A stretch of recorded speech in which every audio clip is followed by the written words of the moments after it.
What's going on, everybody? Welcome to episode 43 of the Game Room Podcast. I'm your host, Rome, alongside my co-host, Dev. Hey, what's up? And producer Jeff is here as well. How you guys doing tonight? Doing good. What's Eagles going on, won. everybody? Go Birds. Yeah, Phillies win Yeah. yesterday, Eagles win. We are currently in the middle of a hell of a stretch here that obviously Gengar and Squirtle are also enjoying it, as yeah. well. Yeah, for sure. But no, we have a nice little show lined up here for us tonight. Going to be talking a little bit about Spider-Man, Redfall, Microsoft closing that deal this week coming up, bunch of stuff. And then our topic of the show is going to be in honor of Assassin's Creed Mirage coming out. We're going to be doing a tier list of the Assassin's Creed game. I feel like we're going to fall. I don't think we're going to disagree much. Maybe I'm wrong, but I feel like we won't. See. Yeah, we'll get into it. But stick around for that. But first, let's dive right into the news headlines from the past week so we can get caught up going into this upcoming week. Number one on the headlines. Nintendo announced that the 3DS and Wii U, their online functionality is unfortunately getting shut down. Nintendo of America tweeted, as of early April 2024, online play and other functionality that uses online communication will end service for the 3DS and Wii U software. Thank you very much for your continued support of our product. And I think I saw a reply that was kind of funny. It's like, thank you very much for continuing to support our products that we no longer want to support. This sucks. Some games are gonna, kind of hurt for it, but writings was on the walls. It was just a matter of time. The Miiverse was gone. The shop is closed. So, what can you do?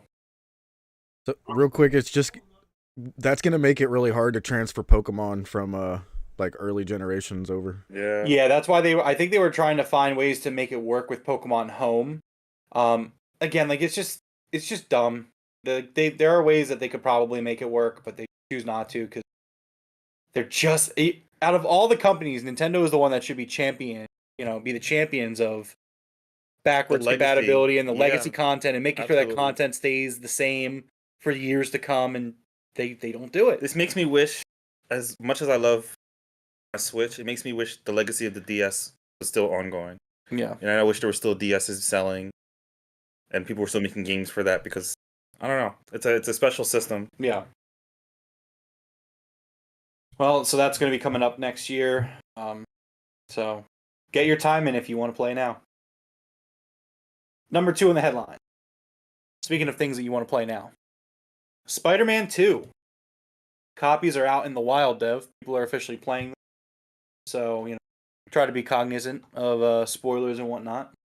This is a non-spoiler discussion real quick, though, just so people don't have to worry about it. But it turns out that the game is actually relatively short compared to most releases of the day.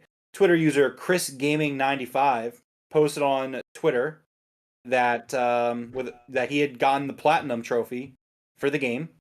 He screenshotted it and says, after 30 hours, I Platinum Spidey. Insider Gaming did reach out to him and get additional proof of the claim. So it is legit. He did get the Platinum for it. So he 100% the game in 30 hours. He does go on to say that for clarification of what that might mean for you as a gamer, how fast, he considers himself a fast playthrougher. But he also said that the original Spider-Man game, he platinumed in 33 hours, Miles Morales 17. That sounds pretty quick. So I'm of the opinion, now, mind you, I'm still very excited for Spider-Man 2. I absolutely want shorter games. Like this year, I've played some excellent games, but so many of them are so long and just so huge that like I don't have time to play all the games I want to play. So I am, especially because like obviously Assassin's Creed Mirage came out and that is also a relatively short game. Give me a really excellent curated 30-hour experience, 40-hour experience. Yeah. Like that's what I want. I think it'll be closer. If this guy does play fast, I think it'll be closer to maybe 40 hours for probably most people. But that's still really short and like concise to 100% a game. Comparatively. Yeah, 40 hours. 40 hours is still a lot. Like if you're talking about to 100% a game, you know what I mean? To get everything and to be completely done with a game, I think 40 hours is like pretty good.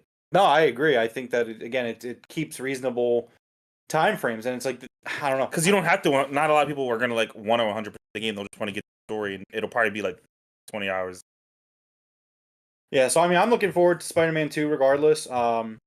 Again, just give me a few short games at the end of the year, and I'm down for it. I feel like some people are going to be upset by this, but I'm definitely not one of If they could just tell a good story, then that's all we want. them. Right.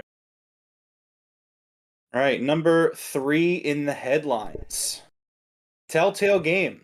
Continuation of this weekly trend. More layoffs in the games industry.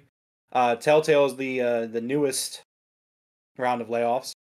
They put out a statement this past week saying, due to current market conditions, we regrettably had to let some of our Telltale team go recently. We did not take this action lightly, and our commitment to storytelling and finding new ways to do so remains the same. We are grateful to everyone for their dedication along this journey, and we are working to support everyone impacted. All projects currently in development are still in production, and we have no further updates at this time. Just continuing to just be a really weirdly bad year for game developers. In a year where video games are So many ups, there's a lot of downs. so many ups in terms of like the consumer side of it and the games that are coming out.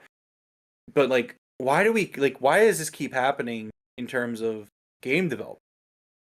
I guess they're not making money like they used to. I mean, I don't think understand. that's the case. I can't see that. It's firing across the board. You know what I mean? Like every company is losing a good amount of their people. I mean, I think that it kind of comes down to the business that a lot of these publishers are running. I think you see. Yeah, maybe that too. I think you look at it like the company as a company. They look at it and it's like, hey, well, like these were our profits in 2020 and 2021. Because obviously during the pandemic, we know the trend that game software and games shot up, all the money in every sector of the gaming market. Yeah. Like even like if you go to retro gaming on eBay, like the resale values, resale, the secondary market for games shot up. Like up. value shot up everywhere. People were stuck at home playing more video games than they ever have ever.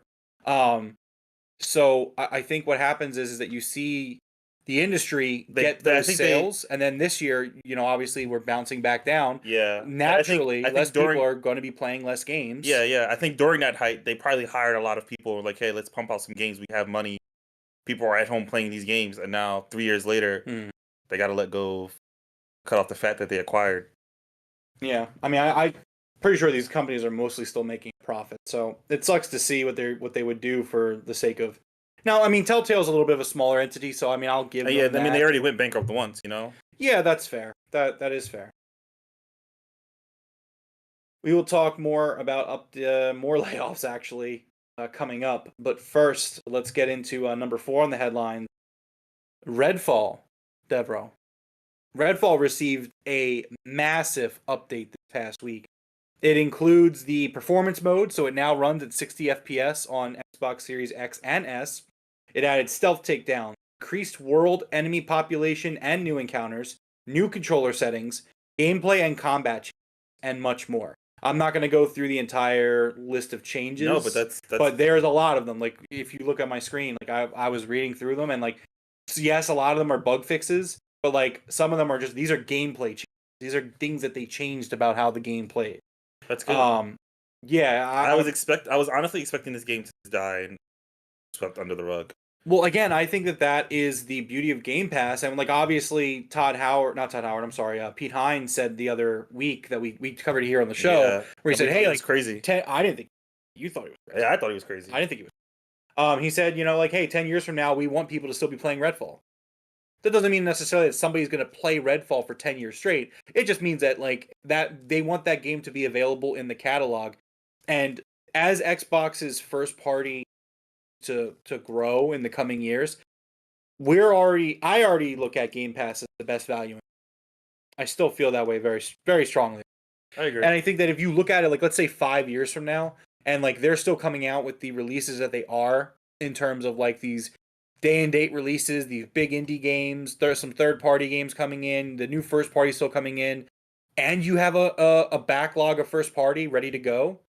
Like, I think that's going to be great for them. And I think Redfall is something that you can look at where it's like, there's a lot. They added a lot to this game.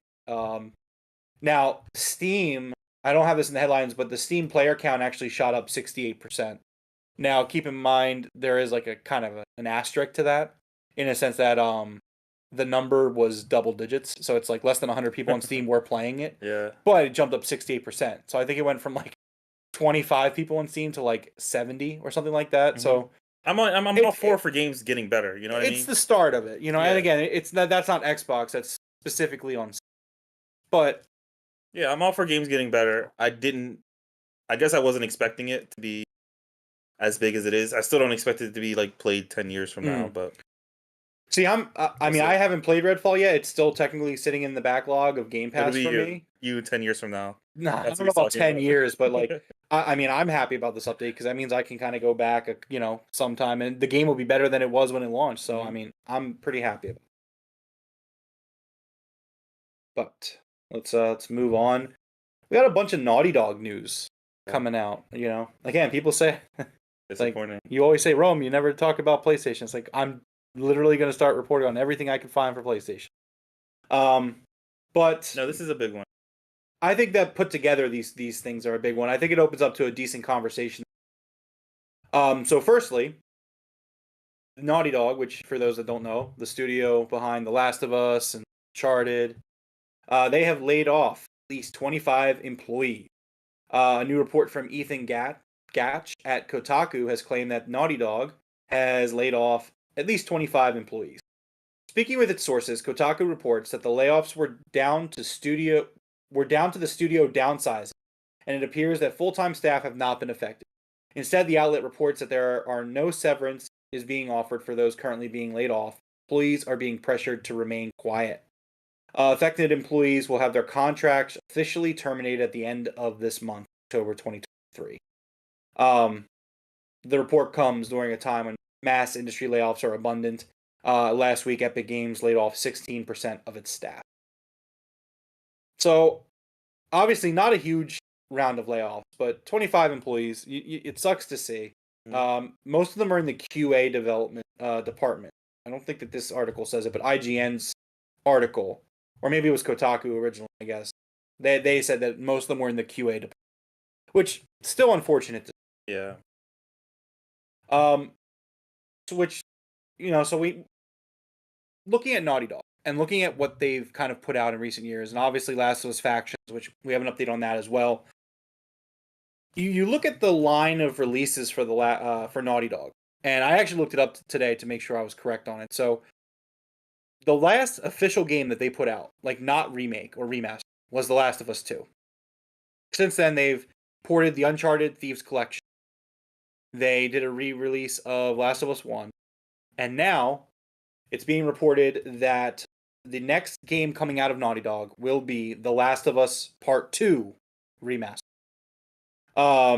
This was via the lead outsource artist at Naughty Dog, Mark Pajarillo, responsible for overseeing the production of all outsourced environment art assets, weapons, and interactive props for The Last of Us 2 remastered.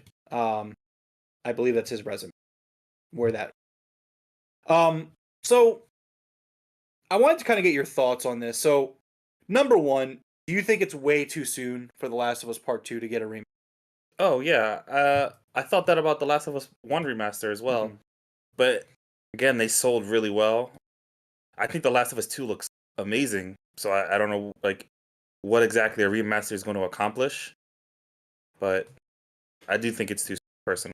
Yeah, I mean, I completely agree with you. Look, I'm someone who definitely is I'm a core customer for remasters. Like, if a game comes out that's decently old and I like the game, yeah, like I want to buy remasters. A PS6 remaster would make perfect sense in my opinion. I think the fact that this game came out 3 years ago, this game came out in 2020, and we're talking about a remaster. I think that's insane to me. I think I agree. Like, here's the thing. I thought I agree with you to an extent. I thought Last of Us 1 was kind of crazy. But then you kind of argue, well, it's a PS3 game that they ported to PS4, so you can kind of make an argument to make a PS5 version. I agree with that. Yeah, because it did look a lot better. It did, yeah. I agree with that. But I agree with you. Like, I don't know, like, how much better can this game be? Like, $70 worth? Yeah. Is this game going to be worth $70 upon release? Like, I don't know. I don't think so. Which kind of leads you to ask the question, who is this for? And the thing is, I do think it's gonna sell okay. You know what I mean? Like I do think it is like a money grab in a way. They know that's gonna sell, and they might be buying time. Maybe that's buying time to I don't know. I don't know. It's gonna make money. Well, I agree with that. But what's up to Ty in the chat? He says it is too soon to make a remake of Last of Us. But it's irrelevant to him. They're not targeting him. It's more of a money move, which I agree. Yeah, I completely agree. But it does personally feel like too soon.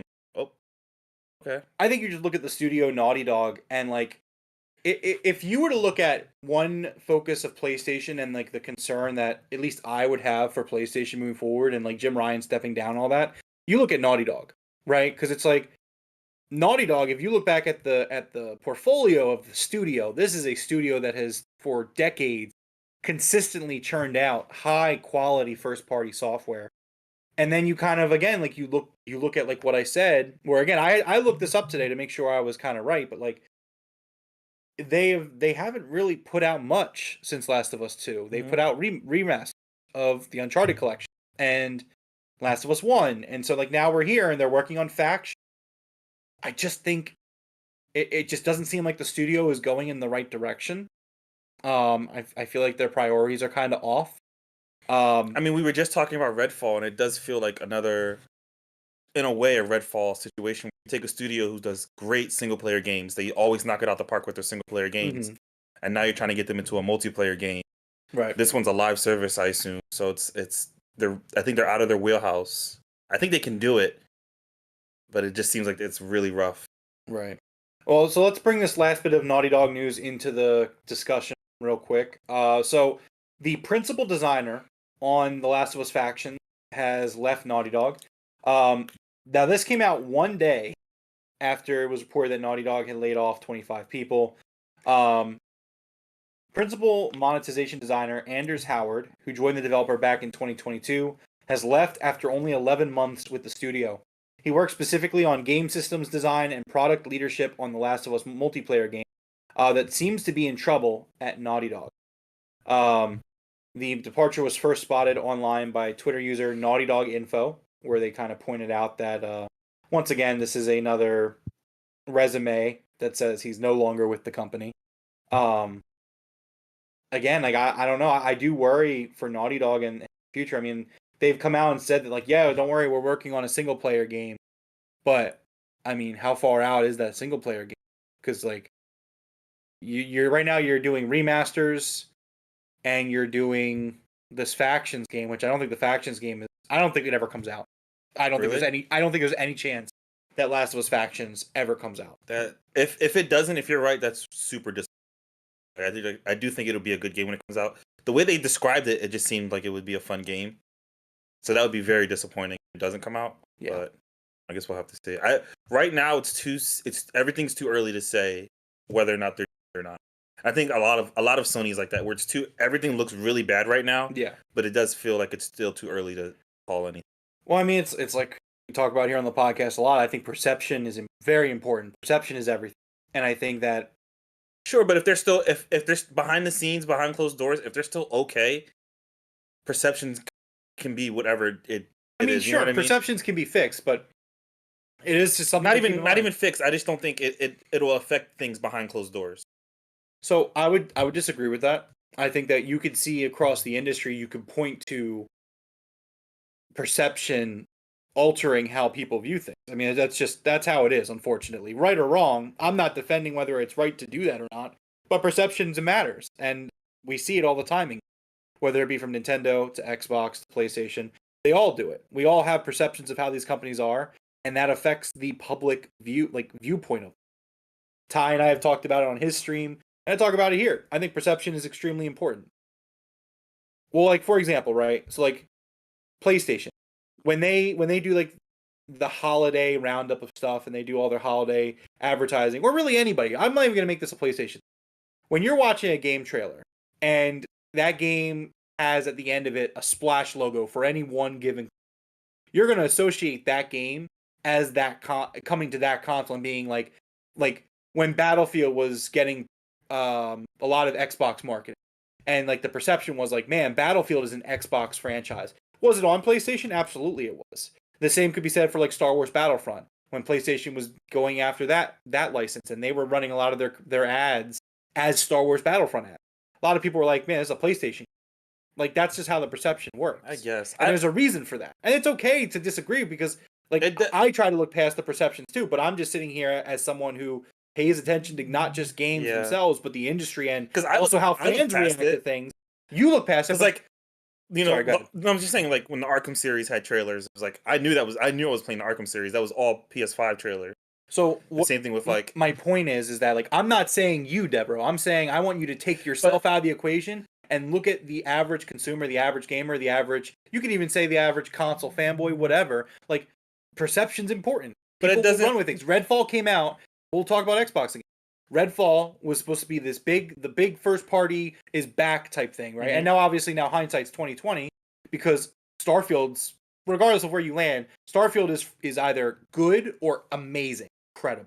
Like that's the range. So like, but when Redfall came out, what happened? We were questioning Starfield.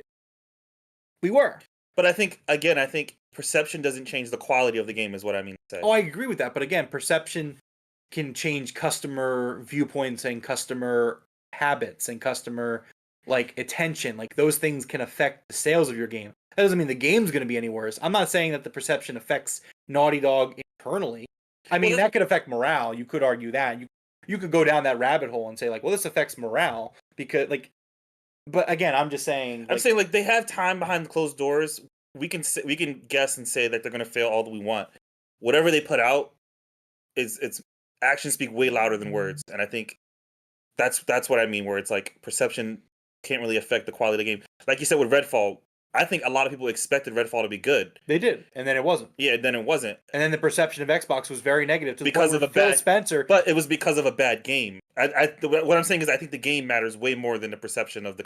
But the perception comes from different things, whether it be a game quality. No, I agree. Or I agree. Or like I said, we thought Redfall was going to be good because the perception behind it was it would be good. It came out, it was bad. Then the perception. Yes, but again, what I'm saying is that perception can be changed not just by the game itself. No, I think it can be changed by many things. No, I agree, but it's the game that matters. If Game Pass came out tomorrow, they're making the game, and that's what we're going to put our money towards. If Xbox came out tomorrow and said Game Pass is raising their prices by $40, like okay, well the perception of Xbox and Game Pass changes. Yeah. If PlayStation started bringing their first party games, but it doesn't. PS Plus, when that goes up in price, you don't say, "Oh, the games are bad now." That's what I mean. The game matters more than the perception of the company. I don't disagree with you, but I'm saying perception can affect others. Okay. All right. Anyways, so let's move on. Number 6 on the headline. Microsoft, Deborah, it's finally happening. Microsoft is planning to close the Activision Blizzard deal this week. All right. Next story. No, we're going to talk about it. We've been talking about it. Microsoft is planning to finalize its $68.7 billion proposed acquisition of Activision Blizzard this week. A source familiar with Microsoft's plans tells The Verge that the company is eyeing up Friday, October 13th. Yes, Friday the 13th as a closing date, where it announces to the world that the 20-month process to buy Call of Duty maker Activision Blizzard is over. It's funny because when you put it the one Friday the 13th of the entire year. Yeah. In October. So you have a perception of October the 13th, and that affects how you view this deal, see? I mean, it's going to close. Oh, now you think that. The date will depend on everyone gets struck by lightning or something? That date will still depend on the UK's CMA, though, a regulator that blocked Microsoft's deal earlier this year. Microsoft recently restructured the deal to transfer cloud gaming rights for current and new Activision Blizzard games to Ubisoft. And the Xbox maker secured preliminary approval from the CMA late last month as a result. The CMA has a deadline that expired on the posting of this article, which was October 6th, on gathering opinion on whether it should grant consent to Microsoft to proceed with the merger. A final decision is expected this week, and barring any surprise last-minute changes, Microsoft should be allowed to close a deal. Now, obviously, if this ends up happening, which it should, next week's show is going to be a really positive one because we're going to be finally talking about all of the games that, as Xbox gamer, we can look forward to playing on game. We're not there yet. We're one more week though. How do you feel? In my mind, we're there. In your mind, you're there. You've We're already done. crossed the finish line. Yeah, I've crossed the finish line, I think, 2 months ago. Well, I mean, it'll always be a staple of the podcast. I'll never forget when, like, episode 2 of this podcast, I was like, so Jeff, you know how Activision Blizzard's trying to, be bought by Xbox? No. Never forget. The saga. The saga of this podcast. 42 episodes. Yeah, here we go. If only Jeff knew. 40. I want updates on the CMA deal even after it's been closed and done with. Yeah, someone filed the paperwork just to fuck with Devroro. I'm totally gonna do that. It's day 200 since the deal is closed. The paperwork has officially been filed in Cabinet B in the data room. So yeah, hopefully next week we'll have good stuff to talk about on that. We should. I shouldn't say hopefully. Like it should happen. Shout out to Karen in the data room, by the way. Oh yeah, doing the Lord's work. Number 7 on the headline. PlayStation is launching a new app on their consoles, and as a PlayStation Plus subscriber, there's a little bit of a benefit for those users. This comes directly from PlayStation's blog. They say, our friends at Sony Pictures Entertainment produce a lot of fantastic films, and today we're pleased to tell you about our new collaboration to provide PlayStation community with access to some of these memorable movies on PS5 and PS4 consoles. You may be familiar with Bravia Core app. I'm not. Which is a great way to access wide range of recent and classic films from Sony Pictures on Bravia TVs and select Xperia devices. Bravia Core will be rebranded to Sony Pictures Core on these devices next year. Starting today, we're launching Sony Pictures Core app on PS5 and PS4 consoles. Once you sign up for Sony Pictures Core on your PS4 or PS5, you will be able to buy or rent up to 2,000 movies straight from your console. Bunch of stuff here: Spider-Man, Uncharted, No Hard Feelings, Bullet Train, Ghostbusters Afterlife, amongst others. Sony Pictures Core on PS5 and PS4, you'll be able to select Sony Picture films during an exclusive early access window. So Sony Pictures will come to this app before they come to other services and physical releases. You'll be able to buy or rent them early. That's going to start with Gran Turismo, based on a true story. It's going to be available through the service. If you're a PlayStation Plus Premium or Deluxe member, you're going to get access to a curated catalog of up to 100 movies. Now, there's 5 asterisks to the word, just so everyone's aware. Though the Sony Pictures Core app to stream on demand from the Sony Pictures library as part of your membership. The catalog, which will be ad-free and updated periodically, features movies such as Looper, Kingsglaive, Final Fantasy 15, Elysium, and Resident Evil Damnation. There will also be additional benefits for PS Plus members, so stay tuned for more details. I think this is a really cool little thing that they're doing. I think that is pretty cool. Yeah, for PlayStation Plus, 100 free movies. Yeah. It's cool, and they're going to update it periodically. So you don't have it here, but I also saw that they're getting Crunchyroll as well. I did not see that. Okay, I thought that was another thing that was coming to PlayStation, which if it is, it's also owned by Sony. So Sony had bought Crunchyroll, but Crunchyroll is on all of the consoles. But I thought it was coming. I thought it was also coming to the PlayStation. Oh no, I haven't heard anything. Okay. I don't know if it's not. I don't know. I'm not saying it's not true. I have to look into it because if that's also true, that's another huge win for PlayStation subscribers. But I will also give PlayStation props for this. So you know how we talk about at the showcases and stuff when they talk about stuff that this shouldn't be at a showcase. No, I think the way they did this is exactly how those types of announcements should go. They put out a press release on their blog.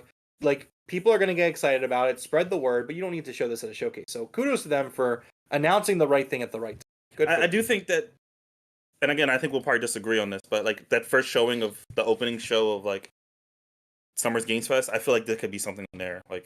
Hey, PlayStation fans, you got Sony movies coming to you if you're subscribed to, you know what I mean? Hard to disagree. That's just me. All right. I mean, maybe as a commercial, a 5-10 second ad. Yeah, sure, but not I don't know. Video game content is still. Hey, it's me, Jeff Keighley, on stage. Let's bring out Sean Layden to talk about all these movies you're going to be watching as gamers. No, that's terrible. Why would you do that at a showcase? Absolutely not.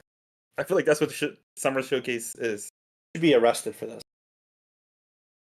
Number 8. Speaking of being arrested for this, we talked about French police last week, Devroro. and we are once again talking about French authorities. French police this past week arrested 5 former Ubisoft executives after sexual assault and harassment investigation. Were they fired before or after they were arrested? So French police have arrested the 5 former executives after a years-long investigation that began in 2021 following complaints and allegations of the sexual assault and harassment within the company, as reported by GamesIndustry.biz. Among the 5 arrested are Ubisoft's former chief creative officer, Sergei Hasaket, and former vice president of editorial and creative services, Tommy Francois. The publication learned of these assets after French newspaper Liberation reported that the 3 former executives were arrested on the 3rd of October, while 2 more were arrested on the 4th. The summer of 2020 marked a turning point within Ubisoft after numerous reported surfaced regarding abuse, misconduct, power corruption happening within the company. Various executives and managers, including Francois, were fired as a result. Hasaket voluntarily resigned. At the time, Ubisoft CEO Yves Guillemot announced he was leading the company's charge for the investigations, later publicly publishing results of a recent internal employee survey. That survey revealed that more than 25% of employees at the company witnessed or experienced first-hand misconduct at work. A disproportionate number of the employees who reported misconduct were either non-binary or women, but men at the company were also vocal about witnessing misconduct. Even though various executives like Francois, Ashraf Ismail, and Maxime Balland were fired, with others voluntarily stepping down like Hasaket, a 2021 report revealed that many Ubisoft employees were unhappy with how leadership at the company handled its Me Too moment. So, I mean, obviously, we've talked about Ubisoft in the past, just all the issues that they deal with backstage behind the scenes. And just not a good look for them, but, I mean, and obviously these people were no longer with the company, but this tells you that if they were arrested for this, that there was definitely fire where the smoke was. Yeah, and I'm glad that they were arrested, Yeah. Gotta be better. These big AAA third-party publishers gotta be better. Next up on the headlines, number 9. It has been revealed that the Nintendo Switch will be supported. Really no surprise. But the Nintendo Switch will receive support leading up through the end of the next fiscal year, which is March 2025. In a new interview with Nikkei, Shuntaro Furukawa, the president of Nintendo, was asked if the life cycle of the Switch could be expanded further than the 6.5 years it's already been on sale. Furukawa replied that Nintendo would continue to focus on the Switch until the end of current fiscal year ending March 2024, but would then continue to support the console with software in the following fiscal year 5. He says, "We are still working on software for the Switch for the fiscal year ending March 2025. In the fiscal year ending March 31st, 2024, we hope to sustain the momentum of Zelda and the Mario movie with focus of holiday sales season. As for hardware, we will maximize not only new demand for the hardware, but also for those buying second consoles and replacement. Currently, Princess Peach Showtime is set for release in March 2024, right before the end of the fiscal year. The only known Switch games set to release after are Luigi's Mansion 2 HD and Paper Mario: The Thousand Years. Nintendo is yet to officially comment on its plans for its next console, but we already know that it's coming next year. This isn't really surprising. This is kind of just the way these things work. Mhm. Like, we saw 3DS support decently into the Switch's life cycle. Yeah. So, well, Wii U is like one. Oh, sorry, go ahead. Real quick, am I the only one excited for this Princess Peach game? Like, I'm usually not excited for Switch games. This looks really good. Yeah, I think that was like my favorite game of the Direct. It was the Princess Peach game. It looked really good. Well, it's not my favorite game of the Direct. Yeah, I know. Probably, it's up there. But it was my favorite, original game. Yeah, no, Yeah. I think the game looks absolutely incredible. I think it looks fantastic. I'm very much looking forward to, honestly, playing my Switch a lot next year. I mean, Played it a lot this year, so I don't see why I not. played a hell of a lot this year. Oh, man. I have to dust mine off over here. Ty says they need to sue. I'm assuming that's about the Ubisoft stuff. I agree, but And then 10 on the headlines, we're going to keep with the Nintendo news, just kind of a quick little observation. So Tom Henderson, a known insider with reliable sources, he went on to say, really excited for the Nintendo Switch 2 and its tech. He said, we will see a lot of launching on Xbox Series, PlayStation 5, Nintendo Switch 2, and PC. A heck of a lot in the next 12 to 18 months. This really excites me about the power of the... I mean, which I know, like, you should probably look at it like, well, what do you expect? I mean, honestly, with Nintendo, in terms of power, very little I expect. Yeah. So the fact that we could see dual releases with the PS5 and Xbox Series, I think that should give room to be excited. Yeah. Um, I'm hoping it's like at least as powerful as the Series S. You know, something in that ballpark. So like what I think would be the most genius thing for Nintendo to do is like, and it's really the only thing you need to do at this point. You know, and we've talked about this before, is just come out swinging with like this crazy powerful system. I think they should go beyond the current gen.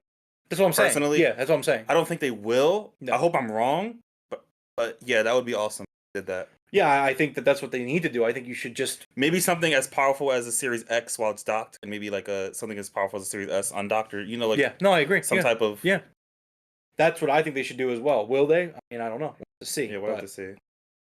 I would like to see that happen.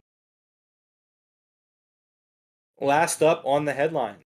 Bit of a light week, actually, in game news. AI is doing it all. Devroro has... Now, obviously, we know on the show here, you are all for people losing their jobs. Progression of technology, yeah. No, you're all for... Progression of technology, yes. Yeah. Are you going to let me finish? No, the progression of technology, yes. You're all for people... The progression of technology. Losing their progression jobs of technology. For AI. And I'm not a hypocrite, because everyone in this room uses technology, but we like to pretend like people don't lose jobs when you progress technology. It doesn't even make sense. Anyways, so of course it doesn't. The Lord of the Rings Gollum game came out this year, and it was the worst game of the year. Failed miserably. Turns out the publisher put out an apology letter, and turns out no one actually wrote that letter. In interviews with German gaming outlet Game2, several former Daedalic staff members have spoken for the first time about what went wrong with the critically panned licensed game. Following the release of Gollum, Daedalic apologized for delivering what it called an underwhelming experience with the final game. The company said, "We deeply regret that the game did not meet expectations and pledged to improve it via future updates." It's now claimed that the apology was written with the AI software ChatGPT, according to two sources speaking to Game2. It's also claimed that the developer had no knowledge of the apology or its content prior to publishing, and that it was handled entirely by publisher Nacon. Yeah, so AI, man. This is a game that, again, needs to die. Just stop. Just stop. Admittedly, this isn't news, but like this came out today, and I was just like, let me throw it on the script. No, I think it's funny. It is funny to talk about. Yeah, it's just like they're just shooting themselves even worse. Like, yeah, stop. It is what it is, and I'm sure people will lose their jobs, and you'll enjoy that. But that's okay. No, you won't enjoy that? No, of course not. Let's get into the game releases for the week of October 9th, tomorrow. First up, on the 10th, on Tuesday, Forza Motorsport comes to Xbox Series and PC. This is with a price tag of $70, or it'll be on Game Pass. Lil Gator game comes out on PS5, Xbox Series, PS4, and Xbox One, also on the 10th, with a price tag of $20. Roblox makes its debut on PlayStation 4 on October 10th, and I believe that's free to play. Wildcard Football comes out on PS5, Xbox Series, PS4, Xbox One, Switch, and PC on October 10th as well, with a price tag of $40. Total War Pharaoh comes to PC on October 11th for $60. Salt Sea Chronicles comes out on PS5, Switch, and PC on October 12th for $25. Lords of the Fallen comes out PS5, Xbox Series, and PC on October 13th for $70. Dev, what is your pick for the week? I think it's gonna have to be. I don't know. I don't really. Roblox. Okay. Like it's just No, I mean, yeah, that's your pick. Go for it. I don't know. Okay. I don't know much about any other games here. Dude, this wild card football looks amazing. Yeah, I actually didn't look into the game at all, so it's kind of cool that you put the B-roll up for it. Looks fun. Yeah, I want to play it. That's your pick for the week? For me, yeah. This is my first like seeing this gameplay right here. First time. Yeah, I've never seen it Whoa. before either. Yeah. So my pick for the week is going to be Forza Motorsport. I think the game looks visually very impressive. Obviously, I'm going to give the shout out to the first party studio this week, especially with not really a lot of other stuff going on this week. And it's going to be on Game Pass. So it's like, would I spend $70 on a racing sim? No, but it's on Game Pass. The odds of me playing it are pretty good. I mean, I've played other Forza games because of it, because of Game Pass. So that's going to be my pick for this. Forza Motorsport. All right, Devroro, it's time for our topic of the week. Now, obviously, I'm still playing Starfield, and I'll talk about Starfield, to wrap up the show a little bit. But Assassin's Creed Mirage came out this week. I picked it up. I'm hoping to play it this year. That's the goal. It's kind of a return to form for the franchise, and I think that it felt like a good time. Actually, this was your idea. No, this wasn't my idea. This is your idea because we were kind of trying to pick a topic for today, and you were like, "Hey, for Assassin's Creed Mirage, let's do a tier list for Assassin's Creed." Yeah. That makes sense. I think it's a great idea. Yeah, so it's gonna be great. So, this is a franchise that you and I, Dev, have both played a lot over the years. Yeah. I don't think that. So, real quick, and we can share screens for this. Are there any of the? Have you not played any of these Assassin's Creed games, or like have you played all of them like I have? I've maybe missed 3 games. Which ones? Well, I guess we'll get to it when we get to it. Okay, yeah. Okay. So how do you want to do this? Do you want to do this in order of the list, or do you want to go through the actual franchise in terms? I think we should. I personally think we should go through franchise order. Okay, let's do it. Yeah. Okay. Yeah, I've already moved them around, so yeah. Oh, okay. Good call. Good call. At least I think I have. I'm not sure about all the ones with random names, but I got 1, 2, and 3 first on my list now. Okay, so that's not the correct order. So it would be 1, 2, Brotherhood, Revelation. Remember that, and then Hold on. 3. You say 1, 2, Brotherhood, Revelations? Yep, and then 3, and then Liberations came out. Oh, you know what? I think Liberations came out on the same day as 3. So let's put Liberations before 3 because that's a easier game to get. Yeah, that's fine. And then Black Flag, and then Rogue, and Unity also came out on the same day. So do Rogue and then Unity, and then Syndicate came out. I'm glad that I remember this. And then Origins, and then Odyssey, and then Valhalla. Okay, Perfect. yeah, that's the order. All right.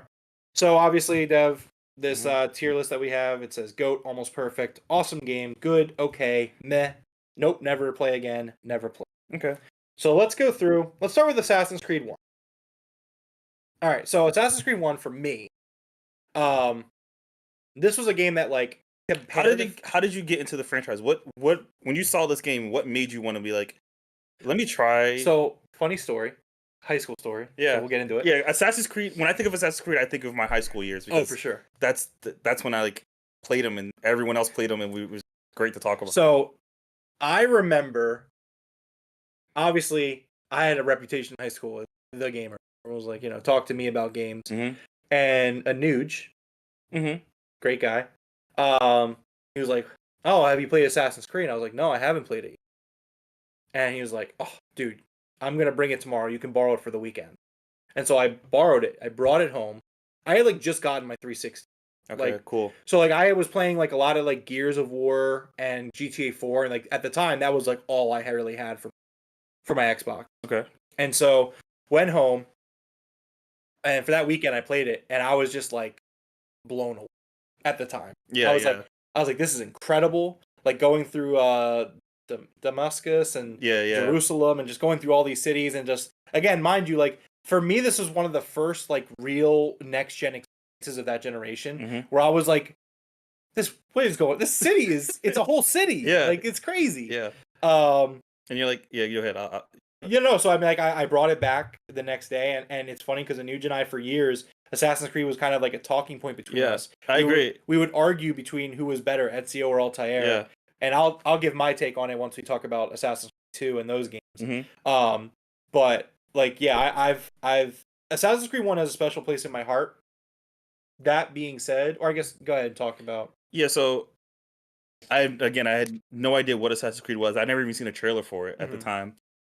I went to my cousin's uncle. It's kind of a weird relationship, but I went there. He's actually the guy who got me into World of Warcraft. So like, he was always giving me games and having me play. And he was like, "You have an Xbox, right?" I was like, "Yeah, I just got one for Christmas." He just gave me the game. He was like, "Here, play this game." And I was just like, "All right." We might have gotten a 360 on the same Christmas. And this is like, and this is also like the same time when I didn't have money to buy my own games. Right. I got games on Christmas and birthday, essentially. Like, that was it. So it was like, he gave me the game. I was like, yeah, I'm going to play it.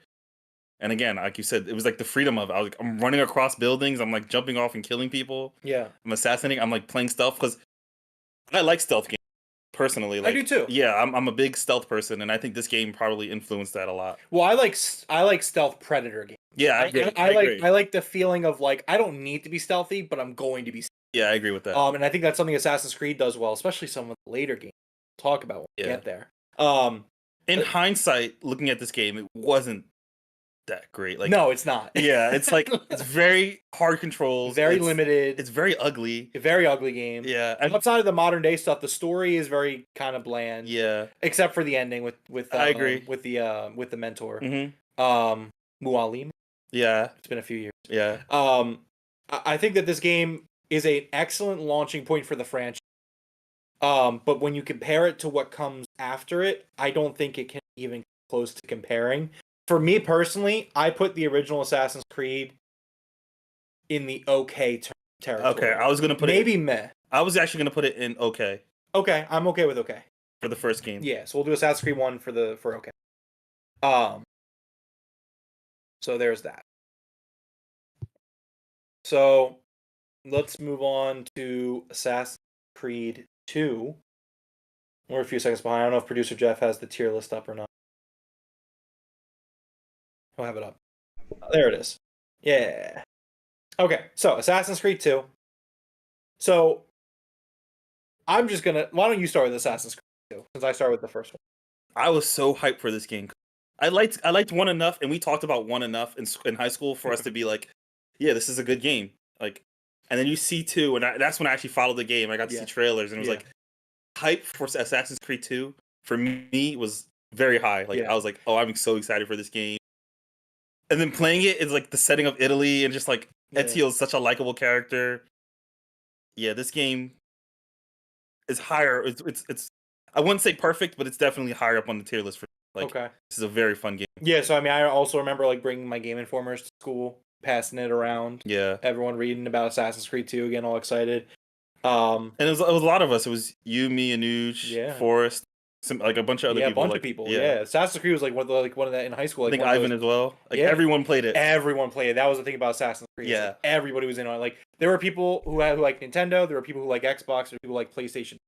But everybody was talking about Assassin's Creed. Yeah, that was a big thing. Assassin's Creed 2 for me, and so like mind you, we could probably bump things down as we talk through these things. Mm-hmm. I fucking love this game so much. I think that like the way we talk about Assassin's Creed 1 and all of its flaws, I just feel like Ubisoft looked at Assassin's Creed and they were like, here's all the things that this game doesn't do well. And like, let's fix those problems. Mm-hmm. And then they took the things that they do well and they made them better. Yeah. So like Assassin's Creed 2 for me, I would put it at almost perfect. Okay. I was going to put it at awesome game. See, well, we can only because moving forward, I know what we have and I know where things go. So I do think this game is an awesome game. I do think it's better than good. I wouldn't say almost perfect. I don't consider this game as almost perfect because of a lot of the fixes that future games have. So I'll say this: there aren't many games on this list that I would put above Assassin's Creed. Okay, that's just like there are some, but there's not many. Like it's very limited. I love the story of Assassin's Creed 2. I think it has the best story. It has such good characters and such good writing. Its characters are so great that it made a trilogy out of its main character. No other Assassin's Creed game can lay claim to that. That's true. It's the only Assassin's Creed game where Like this is a trilogy, and like I know that the Kenway games are like technically a trilogy because of how close they are. Yeah. But like this follows Ezio through his life, and there is no other character in the franchise, not many in gaming either, that like you really follow this character through his whole life. Like you are there when he's born, and if you watch the Embers movie, you're there when he like this is a character that you become attached to as a fan that you go through. And a lot of that heavy work is done in 2. I also love that 2 Brotherhood and Revelation, getting a little ahead of myself, but I love how as a character he grows in 3 games. Oh yeah, absolutely. Like in this one, he's all about focus on the revenge, all that, and towards the end of the game, he learns and he understands what he did, and he grows from it. And then you see him mature as an adult in Brotherhood, and then becoming a leader, mentor, yeah. So for me, 2, I'm gonna say it's almost perfect. I would still say also. Okay, we'll put it in awesome for now, but I mean, I would like to see it be an almost perfect. Okay. Because I mean.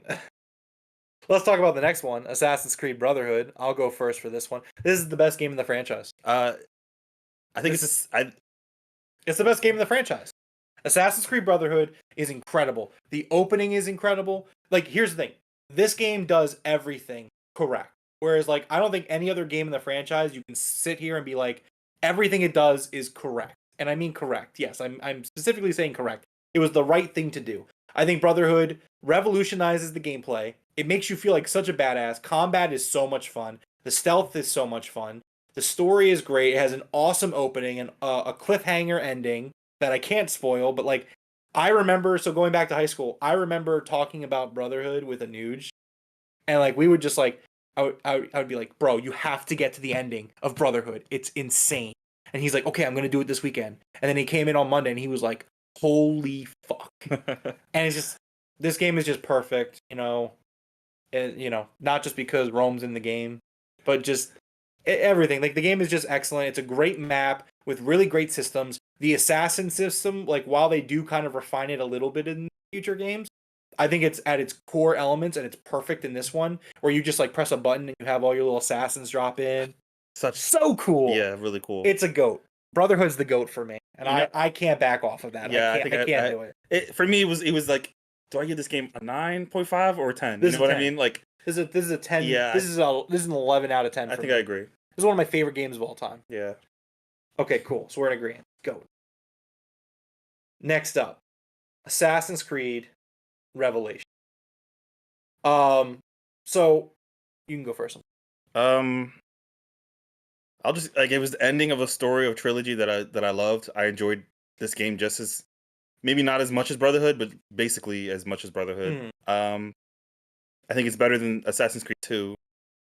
The hype for this one was still there. I would say this is also almost perfect game. Okay. So it's funny because I think we have a little bit of a flip. For me, Assassin's Creed 2 is the one I put in almost perfect. Assassin's Creed Revelations is an awesome.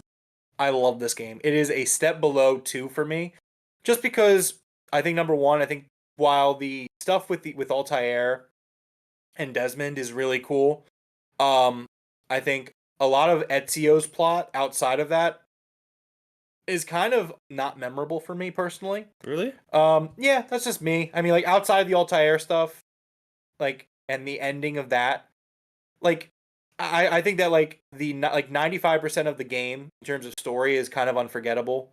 Constantinople is a cool city to be in, and they experiment with the gameplay a lot. Yeah. In terms of the hook bleed, and I think the hook bleed was really cool. Yeah. The best part of the game is the hook bleed. And I love the art design too. Actually, I do love that it's darker. I love that Ezio is older, wiser. Yeah, that got that cool darker color tone to it. I think Revelations has a lot of cool outfits. Good start to Ezio. it. Really cool outfits. And so, like, again, we're comparing 10s for me at this point, but like I think Revelation is not as good as 2. I think 2 is a better story. I think it's an all around better experience. Even though Revelation maybe plays a little bit better. I think 2, I'd rather play 2. I think 2 has the better story, but I think the overall game, like everything, Revelations has it. For me personally. Well, I mean, we can leave it at awesome game. All right, so here's what I'll do for you. I'm willing to compromise. We can put Revelations ahead of 2, but both have to be an all. Is that fair? I'm trying to compromise with you. I guess. Yeah, I guess we could do that. Okay. So we're gonna put Revelations number 1 at Almost Perfect. 2 is gonna get bumped up to number 2 Almost. Okay. Because again, this trilogy is probably one of my favorite trilogies, and it's just so good. It's just. Next up is Assassin's Creed Liberation. Now, originally this game came out on the PSP. I did not play it on the PSP. I played the Xbox 360 port that came to consoles. This is your turn to go first? I didn't play this one. You didn't play this one? Okay. Yeah. So this one... And I would still give it a score if I knew, like hearings about it. I don't even know people who talked about it much. Okay, so I would say that this game is a good game. I think it's a nice complementary piece to Assassin's Creed 3 because Connor does show up in this game for one chapter. Okay. So you play as the main character, and so the game takes place in like Louisiana in like the 1800s. Okay. Not the 1800s. What am I talking about? 17. And so the gameplay hook is that she has different ways of going about things.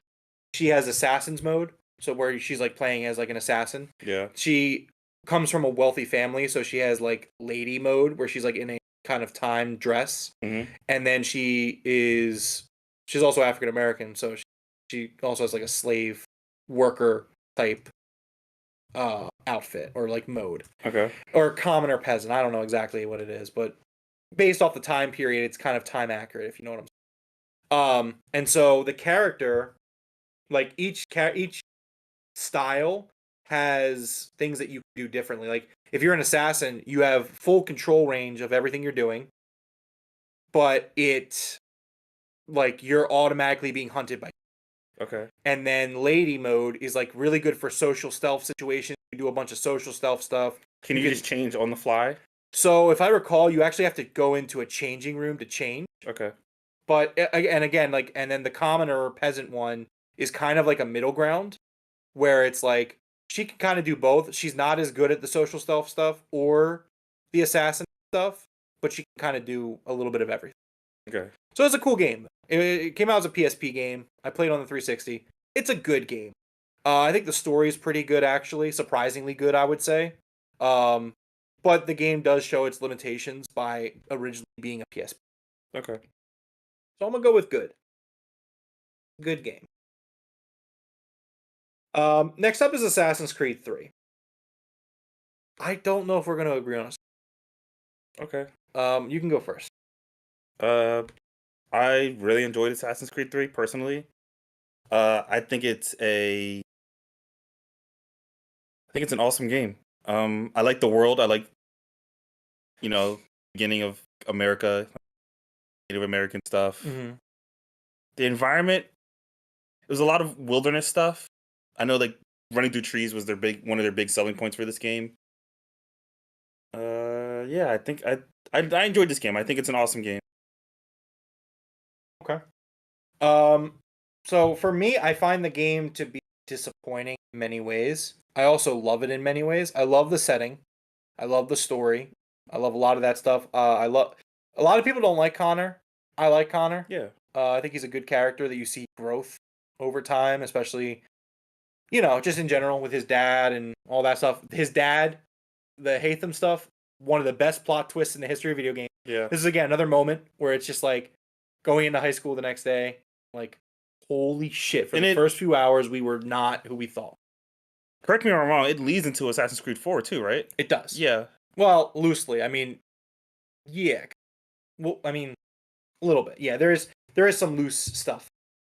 So for me, Assassin's Creed 3, where it falls short the most is in the gameplay department. The game is buggy. Even the remaster that they put out a few years ago, which I played, while it was better, it was still a generally buggy game. And I thought that the combat took a step backwards. I didn't think the combat was as good.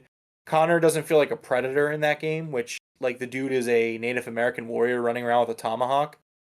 I kind of need him to feel like a badass predator, and I don't feel that a lot when playing as Connor.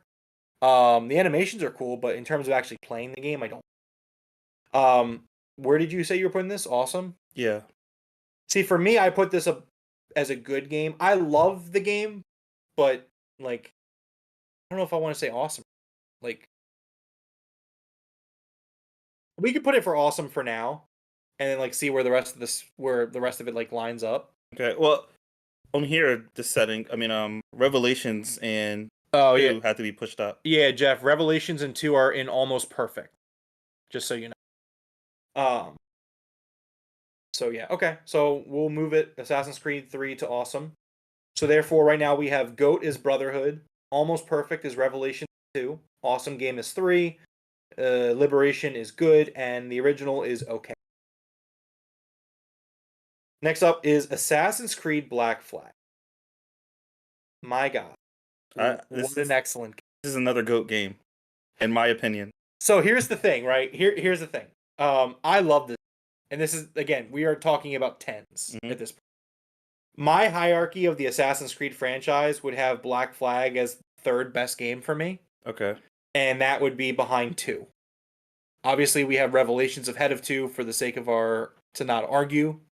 So that kind of leaves me in a bit of a bind with Black Flag because I think Black Flag is better than Revelations, but I don't know if I put it above 2. Really? To me, Black Flag is my favorite Assassin's Creed game. That's totally understandable. It's an excellent game. I think it's, for me, even above Brotherhood. Assassin's Creed Black Flag was just... It was so much fun. Having the sea element, having you just customize your ship, and then at any point just run up to your ship, and you're just sailing. And it's just... Okay. Even your stealth missions. There were stealth missions when you're in your ship, and you have to sneak on an island. It's very quiet. It's like lower the sails and like get past enemies. It's like, I have a ship. I have a whole pirate ship. I have a crew. They sing shanties when we go sailing. It is. Really I'm going fishing. I'm taking out animals. I'm taking out other ships in the distance. I'm gathering resources. It was so fun when like you would have these battles. You're taking down these fortresses. You're like taking down these ships. Okay. And you had to be like strategic. You're like, okay, I need to board this ship and heal my ship right now so I can make it through to the next. And then you have mortars. And so, I could use some more crew. And, yeah. All right. So here's the thing. I'm going to come back to the negotiation table. In good faith, I am willing to put Black Flag. So do you put Black Flag above Brotherhood? I do. To me, it's the GOAT of the GOAT. Okay. I don't know if I can go that far. But here's what I'll do for you because I like you a lot. I'm willing to say let's put Black Flag behind Brotherhood and GOAT. But what I get out of it is Switch 2 and Revelation. I mean, I guess, yeah. Deal? Okay, great. Sure. Shake on it. All right, there you go. So Assassin's Creed Black Flag is in GOAT behind Brotherhood, and 2 and Revelations are switched on almost perfect. I'm very happy with how this. Okay. Are you? Yeah. Oh, okay, good.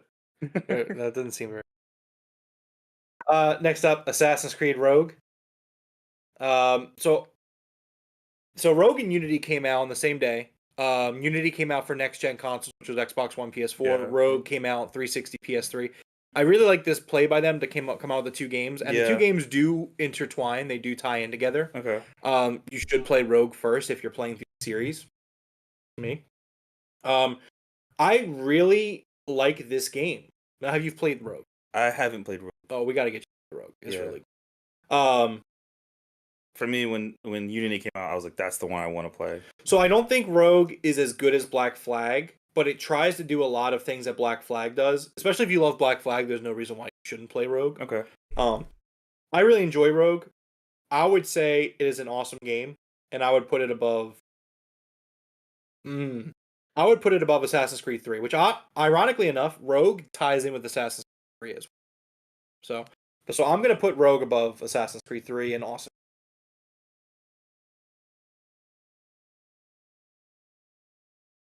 Next up is Assassin's Creed Unity. So, and you've played this. Mm-hmm. Okay. Why don't you start us off with Assassin's Creed? Assassin's Creed Unity for me has 2 different lives. It has the life of when it first came out, and then the life of after being updated. I think this is one of the most underrated Assassin's Creed games, personally. Okay.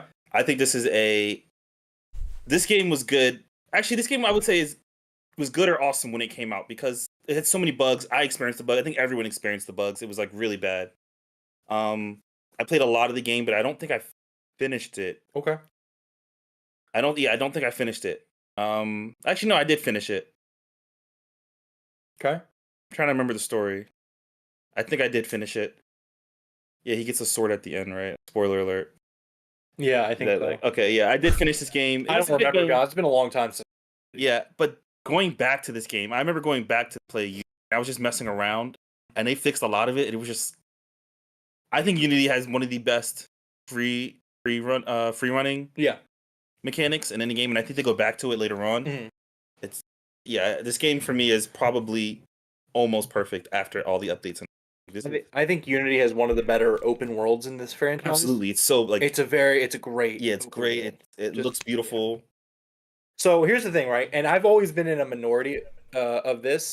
So I actually, when playing Assassin's Creed Unity, I had like almost no bug issues on my Really? Xbox One. Okay, I had some, but like all the things people were posting about online about it being broken or like the faces being gone or like 7 frames per second, I didn't experience like any of that. I had a few little clipping issues. I Yeah. had a few little things, but nothing that I would go as far as to say was game breaking for me. So it's funny because at the time I was writing for a website and when I reviewed the game, I gave it an 8 out of 10. Okay. I thought it was a good foundation for the next generation of Assassin's Creed, which the irony of it was that like it was not because they would move on to a different formula 2 games later. But so I agree with you in a sense that I think this is an underrated Assassin's Creed. I think Unity is actually pretty damn good. I think it does a lot of cool stuff. It was so detailed. Remember, they used the Notre Dame models from the game. Do you remember the World War I stuff? Yeah. Oh, no, wait, that's Syndicate. I'm That sorry. is Syndicate. That That is was Syndicate. stuff. But they used. But there is some stuff like that in. Yeah, I think Unity had like a monster thing DLC going on. I think it had like They had the Jack the Ripper. No, that was also Syndicate. We're also thinking. And then maybe it was they did have something like the Dead a side Kings, story. The Dead Kings. Okay, yeah, that's what it was. Yeah, something. So I think Unity's good. Maybe on like at the bottom of awesome, but that's where I would put it. Where would you put Assassin? Because I'm thinking under 3. I would. You said under 3. Under 3, but I could be swayed. But I mean, like I really love the setting and the story. I think it's above Rogue and Awesome. Okay. So I mean, I guess in the middle then, between Rogue and 3. I guess we can do the middle after updates. Yeah, I think after updates, yeah. Yeah, I would say. Again, really cool how Rogue and Unity tie into. Which you haven't played Rogue, so that's kind of crazy to me because there is like something that happens at the end of Rogue. Legitimately, is why Unity happens. Okay. But I can't. I won't spoil that. Let's move on to Assassin's Creed Syndicate. Now you talk about Unity as like this big underrated game. For me, Syndicate as well. Syndicate is the one that is underrated. My wallet, and like I've had this wallet for that long. Like this is an Assassin's Creed Syndicate wallet. Like this is like I love Assassin's Creed Syndicate. So much so that in terms of where we rank games, I put it as almost perfect. I agree. Underneath 2. I would put it almost perfect, but the bottom of almost. Okay. Right, I'm okay with that. I think Assassin's Creed Syndicate.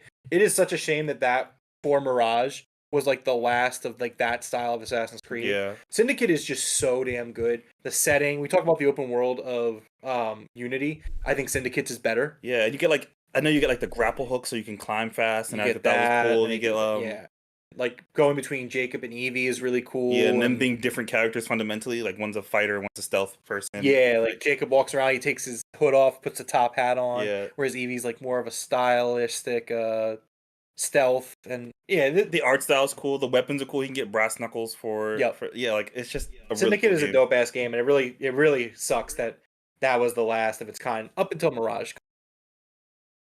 So okay, cool. I think that's a pretty good spot for it. Next up is the trilogy of the RPG Assassin. Starting with Origin. How do you feel about Origin? I honestly really enjoyed Origins a lot. Okay. I would put it in awesome game. Probably maybe above 3, maybe for me. Okay. Maybe actually, I would probably put it at the bottom of awesome game. Maybe the top of good game. I really enjoyed Origins. It was a huge step, like a sidestep from the game. They made it really hard, which I didn't like, but I got used to it as I played the game more and I got better. That didn't become an issue. The setting was. I think I like the setting. I like the cities. It was just really weird that it was like. I think we talked about this a lot. It didn't feel Like I Like guess because Assassin's it Creed wasn't. Yeah. Well, because Origins takes place before the Assassins are made. This is actually the Assassin's origin story for the Assassin's Creed. Yeah, and I know people didn't like. I think Ubisoft definitely wanted to change up the formula because everyone was complaining that they're just doing the same thing over and over again, which I guess they were. So my opinions on I Assassins... ended up loving this game over time. Like it wasn't. I remember hating it when it first came out because it didn't feel like Assassin's Creed. And then there were a lot of things about it that did still feel very Assassin's. I don't know. So for me, this is a game that I would say I enjoyed it. I liked it. I don't prefer it as Assassin's Creed as far as that goes. And again, like it took me a while to get into the game because I just felt really detached from the Assassin's Creed universe at this point. That being said, I love the ending and the DLC for this game. Okay. Like in the DLC, like you are the leader of the first assassin. Okay. And like they are doing assassin, they are being assassins, and they're wearing the assassin robes, and like you go out and you do things that assassins would do. Whereas like before that, Origins kind of doesn't really nail the landing for me. I think it's a great RPG. It's also very long, which we'll talk. Yeah, it is very. We'll talk long. about that in a little bit. In terms of long RPGs in Assassin's Creed. Yeah. I think the game is good. If you asked me to rank it, I would put it above Liberation. Maybe I mean I absolutely do have a bias here in terms of the Assassin's Creed games. I do love the older, more original Assassin's Creed style. The way they're going forward with like the franchise where they're going to have these two, I actually really like that. Yeah, I do too, actually. Yeah, so I think it does fit. The RPG fits in Assassin's Creed. It took a while, but I do think it found its footing. It found its. So yeah, so like my last thing before we rank it, I would say is that like there is a common thread of a problem that I have with the Assassin's Creed RPGs, which we'll talk about when we get to Valhalla. But so where do you want to put Origin? I'm fine with it being at the top of good. Okay. Or the very bottom of awesome because I did like the game a lot. You know what? I'm gonna say the top of good. I'm okay with the top of good as well. Yeah. All right.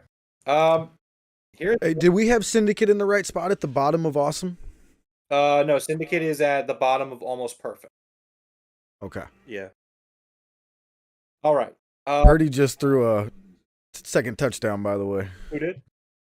Brock Purdy. Cowboys are getting their asses kicked 14-0. All right. Next up, Devroro, take it away because this is the only Assassin's Creed game that I have not played. Yeah, I haven't played this one either. Oh, we talked about it. There it is. Assassin's Creed Odyssey is in the never played. So here's the thing, right? For me, I have it, and it's one of those games where it just kind of languished in the backlog because, like, it's not the Assassin's Creed I want to play as much as I love the ending of Origin. And like Odyssey, I've heard enough where like it sounds like an excellent game, and I want to go back and play it. That's what I was gonna say. Yeah. I did not get to it before Valhalla because of how big of a game it is. I did play Valhalla all the way through. So for me, I just haven't played Odyssey, but I mean, I've heard that it's better than Origins, but I can't. So, what is the general consensus for this one? Like, do you know what the community would kind of come to an agreement on? Yeah, that's what I was gonna say. I never played it either, but based on how everyone was talking about this game, I don't think Origins was better. I think Origins was still better. I mean, that's what I meant to say. Yeah. It's not good. I would put this in a good game right under Origins if I had to go with like everyone's talk about this game. It was like, again, they did the 2-character thing, which people liked. Yeah. Well, I heard people like Cassandra as a character. Yeah, they liked Cassandra as a character. It had like a lot of weird, I think, just rap battling in this. Is this the one with the rap? People like that. Really weird stuff. Yeah, I think it was a step up from Origins in some way and also a step down. No, Valhalla has the rap. Okay, Valhalla has the rap battling? Okay. Yeah. But no, I do think people did like Origins a lot. I think the weapon that you get, like a spear that people like a lot from the game. One of the big items, and like there is some story significance to Odyssey. Yeah, I think it's like the foundation of like the Templars. If I had to go with the consensus of people, I think it's still good, but under Origins. Yeah, but because I do think people still like Origins the second best. Okay, so I guess we can just put it behind Origins then. Yeah. Okay, that's fine. Last up, Assassin's Creed Valhalla. Now I feel like we're missing games. We're missing the 2D scroll side scroll. Oh yeah, that's not on here. Yeah, because I wanted to talk about those because I did enjoy those personally. Yeah, I like those too. Yeah. Well, the Russia and the China one. I didn't like the. Yeah, I played the China one. I really liked, And the Russian one, yeah, I also really liked. I don't think I played the Indian Yeah, well, I have it as a trilogy. one. Okay. It came as a Chronicle. So you're thinking of Chronicle. Yeah. But this just seems like it's the mainline games, which is fine. There's also some DS games that we didn't talk about, but again, this list is fine. It's good enough. Let's talk about Valhalla. So, here's the thing, right? I 100% in Valhalla. I did everything in that game. Everything. Mm-hmm. 100 and almost like 200 hours. Months of playing, legitimately months of playing this game. Mm-hmm. I never want to play Valhalla ever again as long as I live. Yeah. I think that the game has a serious as these Assassin's Creed RPGs have gotten worse over time. Oh, you think so? I think in terms of bloating, like Oh, okay. Valhalla is so bloated with just waste of time. It is and I know Jeff's gonna be upset because Jeff is a big Viking culture guy, and I'm not knocking the aesthetic of the game. I love Viking culture as well. I think the aesthetic is really cool, and the Viking culture, all that stuff, really really cool. Mm-hmm. But I'm looking at this also as like a game. I think the story kind of like drops off and then it picks back up at the end. And I also think the story kind of jumps the shark.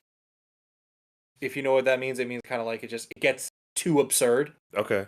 I think Valhalla's ending is just absolutely fucking absurd. And not in a good way necessarily. People that have played the game would know what I'm talking about, where it's just like what they do is just like I guess you're just out of ideas at this point, so like you kind of got to do something different. But the way that this game ends, and I'll tell you off the air if you want to know, because I don't want to spoil it for people. Me later. I don't like the ending. I think there's just so much nothing going on. The world is too big, and much of it is too empty. I think it's too empty of a world. My question, because I've seen this as the way it's been painted for me, is this is the best of the RPG. See, I disagree because I think that like you look at Assassin's Creed Valhalla, I don't think this game does anything better than any other game. Okay. I think that like you look at this game or look at Assassin's Creed as a whole, and I think every game like you could compare it to like what another game like what game does X best. And I don't think there's anything that Valhalla I can look at and be like Valhalla does this better than anything. Okay. I just don't think that's a thing. Do you think if you weren't trying to complete the game, if you were just playing the story, did a couple side missions that you were satisfied with, you would have enjoyed this game much more? Because I do feel like people really like this game. That's why if comparing it to the other RPGs, I thought it was the best one, just based off of what other people said. I haven't played it, but it seems like it's like Valhalla, Origins, and then Curious Odyssey. I want to see how much I did in because I think I actually also did everything in Origins. Okay. I want to look real quick. Give me a moment. So, quick question for you guys: Did any of these games win or get nominated for Game of the Year? Devroro, could you look that up? Yeah. I think Valhalla was nominated, but it didn't win. I know it didn't win.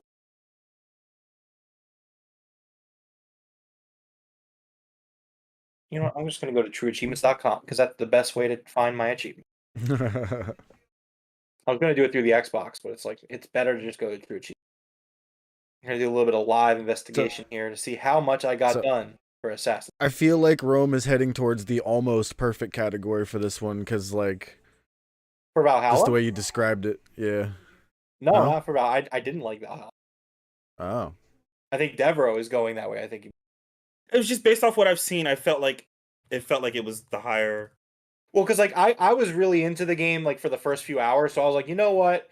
After not playing Odyssey, I'm gonna like really dive into this game, and I'm gonna like really play that. Like I want to get all the achievements because I'm a completionist. I do play these games completion or try to.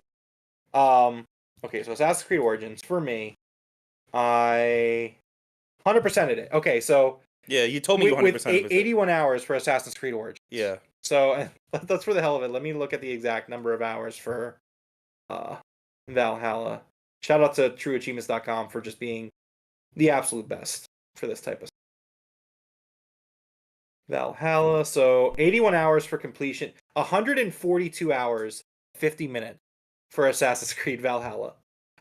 Which ironically enough, because of all the DLC, Devroro, look at my completion. Yeah. 35%. And I went and did everything in the main game. Man. Man. So before we continue, I found this website really quick, and it doesn't give me what awards they won, but it has them in ranking order of like Metascore and all that stuff. It doesn't give the score, unfortunately. Okay. But the number one game, the highest rated game, is Assassin's Creed 2. Makes sense. Yeah. I agree with. Assassin's Creed Origins is number 2 on the list.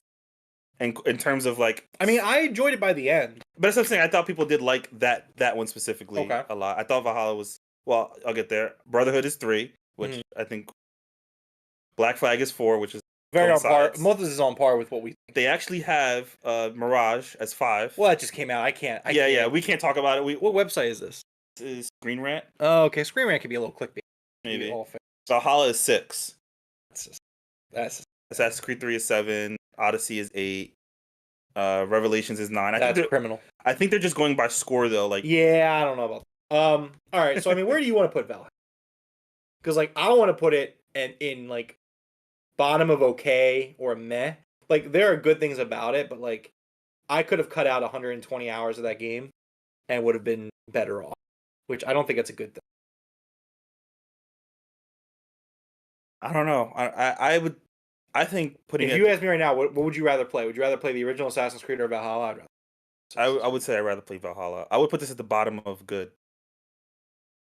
I'll put it at above Assassin's Creed 1. Okay, we can do that. That's the best I can do for you. Valhalla is not for the best. Valhalla was nominated for Best Adventure. It was nominated for Game of the Year, Best Story, Best Stealth, Best Open World. For the Game Awards? Yeah, but I don't think it won any of those. No, I don't think it won. I know it didn't win Game of the Year. That I do know. What did win that? 2020. 2020. Game of the Year. No. Game of the Year. Maybe it was Animal Crossing? Last of Us 2. Okay. Won Game from the Game Awards. Red Dead. I was gonna say, Red Dead came out in 2018. I don't know why I put that there. Yeah, so Last of Us Part 2 won the Game of the Year at the Game Awards. Look at this review. It's a 1-star for Last of Us 2. If you think he's a good writer, he's not. Oh, that's hilarious. Okay, I mean, I'm feeling pretty good about this list. I think Brotherhood and Black Flag are the GOATs. I definitely agree with that. I would have put 2 in the GOAT conversation as well, but I'm okay with it being almost perfect with Revelations and Syndicate following it. The awesome game category, Assassin's Creed Rogue, Unity, and 3. Good is Origins, Odyssey, and Revelations. Okay is Valhalla, the original Assassin. Okay. I'm happy with that. Cool. I can't wait to play Assassin's Creed Mirage. I'm going to be getting into it hopefully at some point soon. But I have to get through Starfield. So, Devroro, to close out the show, kind of just want to touch base with Starfield. I think I'm getting pretty far in the story, in the main story. Mm-hmm. The main story just kind of like pulled a big holy shit moment in front of me again. I really love the main story of Starfield. I think it's the best part of the game, and it's a real change for Bethesda games because you go from usually Bethesda games, it's like main story is not really ever that great, I feel like, and it's all about the side content.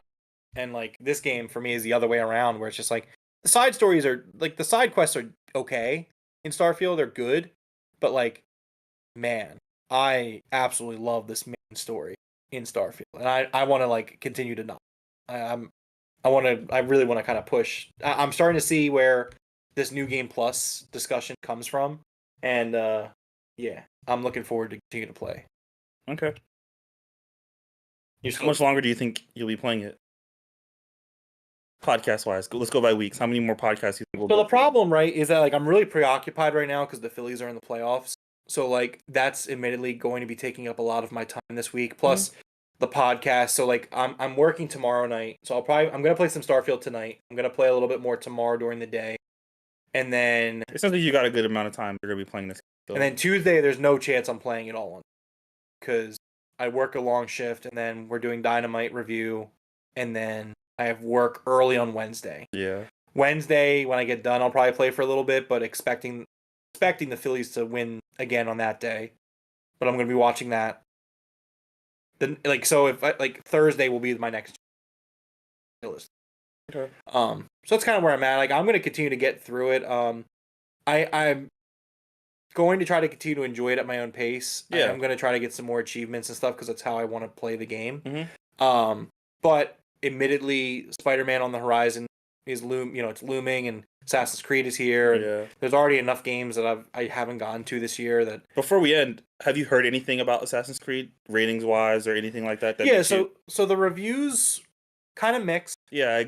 I feel like people that didn't like it. I said the same thing about Starfield reviews, so I'm hoping that I'm just not forming like a bias against like people that disagree with me. I don't think I am, but like it seemed like people that went into it and they were like, "Oh, it's an old Assassin's Creed game. And these are the flaws of the old Assassin's Creed game." It's like, well, they're like, "Oh, it's such a shorter experience and it's not a big RPG." No, it's not a big RPG. That's the point of it. I've heard almost the opposite, where it's not enough of the old Assassin's Creed game, where they still have a lot of elements of the RPGs, I guess, in movement and like the way it feels. Really? Yeah, and I heard that's what keeps it from feeling like a better experience. It's not a full. It doesn't revert back the way we in our minds we think of it reverting back. It still has a lot of elements of. I know one of the reviews was like you could tell that this was meant to be an expansion of Valhalla. Because Basm from Mirage is in Valhalla. Yeah. That's what another thing I heard. It was like this was supposed to be DLC that they turned into a fully fleshed out. Which I'm glad they did. Yeah. To be fair, I didn't want to go back to Valhalla for another 20 hours. Yeah. I think it was probably the smarter option, smarter choice. It just doesn't feel right now. It feels like a 7 or 8 score game. Like not playing it just where like I've seen and read and like early reviews. For sure. But that's still, I think that's still a win. I think that's still a W. I think it is as well. Yeah, I agree. I mean, it and may it's a not shorter be... experience. So like, get in, you play it, you get out. I mean, hey, they didn't price it as a premium game either. Right? It was That's 50. true. It was $50. That's true. Okay, Assassin's Creed game at $50. Like, all right, that sounds like a good deal. And the next one after this is supposed to be Red, right? The Japanese. Yeah, I think RPG. That's technically what they have planned next. Here's a little interesting tidbit before we get out of here. So I went to different GameStop because I'm done with the one that we've been talking about. Yeah. Also, those damn kids looted it. I was going to say it's all boarded up. Yeah, I was about to say, did you find a GameStop to go to? Yeah, so I went to the one in the Chamonix. Oh, okay. And they were sold out of copies. Okay. Granted, were you going to pick it up that day? I had to go to Oxford Valley. Okay. But I got one. But like it was like the last one they have, and I knew that it was because it was one of those new copies where he had to like take the display case and put the disc in. So it's still new, but it's not really. It's not wrapped up. It wasn't shrink wrapped. So that tells me that the game is doing well. That like sales wise, yeah. So I'm happy for that. I hope the game does very well. I want to see them make more of it. Look at the Zelda franchise and kind of try to mimic that, where it's like, hey, you have 3D Zeldas and you have 2D Zeldas, and they both play differently. Both are great. You can enjoy both. Yeah. So hopefully they keep doing it. Does the next game Ubisoft puts out, is that the Star Wars game? No, Avatar comes out in December. Avatar, yeah. Or November, December. Yeah. But then after that, it's Star Wars next. Yeah, early next year. That's a nice run for Ubisoft. Yeah, no, it is. Assassin's Creed and then Avatar and a new Star franchise Wars and Star Wars, yeah. And then probably holiday next year, we'll probably get Assassin's Creed Red. Yeah, that's a good run.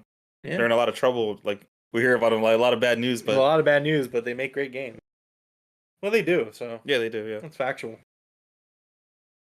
All right. Well, I mean, no real bad Assassin's Creed. As much crap as like people give them for doing stuff, they do. They make great games. You know what I mean? Like yeah. Well, see, here's the thing. I'm a big believer that you can do a yearly release as long as the games are good. Like, you know what I mean? Like, I buy every Call of Duty, I buy every Assassin's Creed, and I buy every Pokemon. And you know what? It's just like, for the most part, all three of these franchises, are they as great as they could be if they took a little bit of extra time? No, they could be better. But like, all three of these franchises, in my opinion, consistently put out good. So it's like, hey, if you're making good games, and people are still gonna buy it, and people are still buying it, like, okay, put them out. Like, I'm excited for Call of Duty Modern Warfare 3. We didn't really talk about it because Call of Duty Next was this, but I didn't really have any like substantial like thoughts. Really, I just kind of watched a little bit of gameplay. I'm excited for it. I think it looks good. It's more of Modern Warfare 2, but I liked Modern Warfare 2. So I'm excited to get back on those OG maps and enjoy it. Before Assassin's Creed, was there any other franchise that wasn't a sports franchise putting out a game every year? I mean, I guess Call of Duty, right? I mean, Pokemon. Yeah, Pokemon, Call of Duty, Because and Pokemon was yearly, I think from the get go, right? okay, Let me see. I want to look at we're doing a lot of like late a lot of hanging after out. stuff. Yeah, Yeah, we're about to wrap up, but let's I want to look this up. So Pokemon release calendar or something like that. release dates. So red, blue, and yellow, and green came out in 90. I don't think yellow came out the same year as red and blue. I don't know if that's. Let's go to Wiki because I can't see yellow came out the same. Okay, so 96 was red and blue, 98 was yellow, gold and silver was 99, crystal was 2000, ruby and sapphire 2002. So like there's like a year skip here and there, but like fire red, leaf green, and But I don't know if I came count Yellow and 2004. Crystal as like a true sequel. You know what I mean? It's the same game with. I don't know. So I would say It's yearly every few releases, years. though. Yeah, I guess. Diamond Yearly and Pearl, and they took a year off. Platinum, Heart Gold, Soul Silver, Black and White. Skip 2011, Black 2, White 2, X and Y. It's almost Especially from yearly. here on. Here on is like Yeah. So yeah, I mean, practical. When I was a kid, they were always coming out. All right. Well, this has been episode 43 of Game Room Podcast. Thank you to everyone hanging out with us here tonight. Make sure you hit the like button and subscribe on your way out. Subscribe to become a member, so that way you can get the arcade cabinet badge next to your name that levels up as you remain a member. Helps support the channel, helps make the show better so we can do more for you. Make sure you follow us on Twitter. You can follow Jeff and the channel at the Broken Tables Podcast, which is in the description below. And my Twitter is also there as well. Join the Discord where we get to talk about a lot of cool stuff, whether it be video games or sports, movies, TV, music, wrestling, you name it. Speaking of wrestling, obviously we're also a huge wrestling channel here where we talk about AEW. We do our Wednesday reviews for Dynamite. We do our Saturday reviews for Collision. We also do pay-per-view watch-alongs, other little fun content like that. So yeah, check us out. Stick around. We'd appreciate it. Especially join the Discord. A lot of good discussion going on over there. But until next time, we'll catch you guys on Tuesday for our Dynamite.